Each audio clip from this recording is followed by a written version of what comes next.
Hello दोस्तों, मुझे लगता है कि आप सब लोग ठीक ठाक होंगे और इस वीडियो को जो भी पर्सन देख रहा है, चाहे स्टूडेंट हो, कॉलेज पर्सन हो, जॉब पर्सन हो या फिर किसी भी एज वाला पर्सन हो, आप सभी के दिमाग में कभी न कभी ये ख्याल तो जरूर आया होगा कि यार लोग मेरी वैल्यू ही नहीं करते, लोग मेरी कदर ही नहीं करते। और जिनकी कदर करते हैं उनको ये टेंशन सताते होगी क्या आगे भी क्या ऐसे ही मेरी वैल्यू करते रहेंगे क्या। मतलब ये है कि अपनी वैल्यू लोगों के सामने गिर ना जाए, ये डर हमेशा सताता ही होगा। और इस तरीके के कई सारे सवाल आपके दिमाग में कई बार आए होंगे जिनके जवाब आपको पता होते हुए भी आप उन सवालों के जवाब को कभी सही तरीके से समझ ही नहीं पाए। वो मैं इसलिए कह रहा हूँ क्योंकि कई बार हमारा दिमाग इस तरीके के अजीबो-गरीब सवाल लाता रहता है और साथ साथ जवाब भी उसी के पास रहता है, लेकिन हम उन जवाबों को कभी समझ ही नहीं पाते। लेकिन आप चिंता न करें, इस वीडियो के माध्यम से आपको उन हर एक सवालों को जवाब जरूर मिलेगा जिनका आप जवाब जानना चाहते हैं। बस मेरी भी एक शर्त है, वो ये कि आप इस वीडियो पर एंड तक बने रहे और इस वीडियो को पूरा जरूर देखें और लास्ट में जाते चैनल को सब्सक्राइब जरूर करें। तो फिर आपका ज्यादा समय न लेते हुए हम सभी लोग चलते हैं उन अजीबो-गरीब सवालों के जवाब की तरफ। पहला सवाल ये है कि आखिर में लोग आपकी वैल्यू करें क्यों। इस वीडियो को देखने वाला हर एक शख्स यही चाहता है कि लोग मेरी वैल्यू करें, लेकिन आप अपने आप से ये सवाल करें कि लोग मेरी वैल्यू क्यों करें। अब इसका एक ही कारण है, वो ये है कि कोई भी व्यक्ति आपकी वैल्यू तभी करेगा जब उसकी जरूरत की कोई चीज आपके पास हो।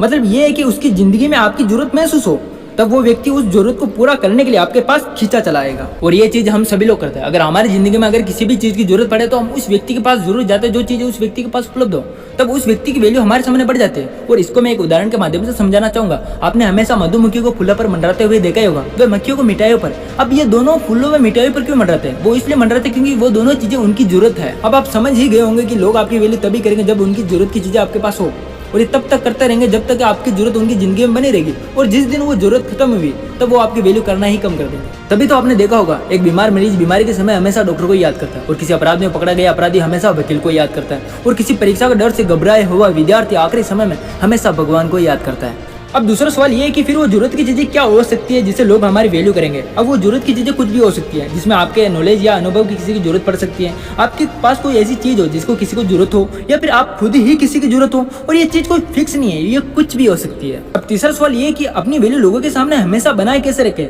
और मुझे लगता है कि ये सवाल आपको हमेशा परेशान करता ही रहता होगा। अब ये तो आपको पता चल ही गया है कि लोग आपकी वैल्यू तभी करेंगे जब उनकी जरूरत की कोई चीज आपके पास हो, लेकिन वही लोग आपकी हमेशा वैल्यू तभी करेंगे जब आप अपने आप को हमेशा अपडेट करते रहोगे। और यहाँ अपडेट से मेरे कहने का मतलब ये है कि अगर आपके पास किसी चीज की नॉलेज है तो उस नॉलेज को हमेशा बढ़ाते रहे, क्योंकि ज्यादा पुरानी नॉलेज उस वस्तु की तरह होती है जिस पर काफी लंबे समय बाद जंग में दाग लग जाते हैं, और ऐसी चीजें लोग हमेशा पसंद ही नहीं करते। या आपके पास कोई चीज है तो उनकी संख्या बढ़ाता रहे, क्योंकि एक दुकानदार भी अपनी दुकान में एक ही सामान नहीं रखता, वो भी कस्टमर की आवश्यकता की कई सारी चीजें रखता है। या फिर आप खुद ही लोगों की जरूरत हो तब आप अपनी पर्सनैलिटी में समय समय पर बदलाव करते रहे। अब इसका मैं एक उदाहरण देता हूँ। जब आप छोटे थे तब आपके मम्मी पापा के पास सिर्फ एक ही फोन होता था जिसमें आप सांप वाला गेम खेलते थे। अब वो फोन कौन सा था ये तो आपको पता चल ही गया होगा, वो था नोकिया 1200। लेकिन अब वो फोन आपके हाथों में नजर ही नहीं आता, बल्कि उस फोन की जगह कई और फोन ने ले ली, जिसके नाम भी समय समय पर बदलते रहता है। अब अगर नोकिया फोन अगर आपके हाथों में नजर नहीं आता तो उसका सिर्फ एक ही कारण है, उसने समय के अनुसार कभी भी अपने आप को अपडेट किया ही नहीं, जिसकी वजह से उसकी मार्केट में वैल्यू बिल्कुल ही गिर चुकी है। इसलिए हमें भी अपनी वैल्यू बनाए रखने के लिए समय के अनुसार अपने आप को अपडेट करते रहना चाहिए। और लास्ट में जाते एक ही चीज़ कहना चाहूँगा कि कभी भी अपने आप को इतना सीधा व सस्ता ना बनाए कि कोई भी कभी भी आपका फायदा उठा ले और आपको पता ही ना चले।